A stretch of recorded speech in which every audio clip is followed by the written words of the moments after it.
خبر شامل کریں گے جرائم کی دنیا سے، جہاں سارہ شریف قتل کیس کا فیصلہ آ گیا۔ مقتول سارہ کا والد عرفان شریف اور سوتیلی والدہ بینش بطول اور چچا فیصل ملک کو مجرم قرار دیا گیا ہے۔ سارہ شریف کے قتل کے ذمہ داران کو 17 دسمبر بروز منگل سزا سنائی جائے گی۔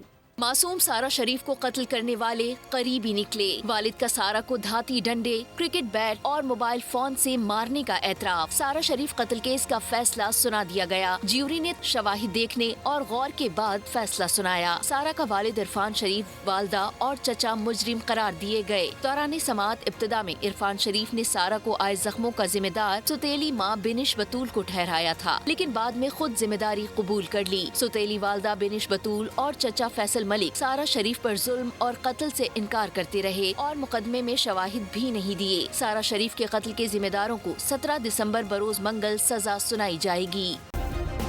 سبسکرائب کریں اور بیل دبائیں تاکہ کوئی خبر رہ نہ جائے۔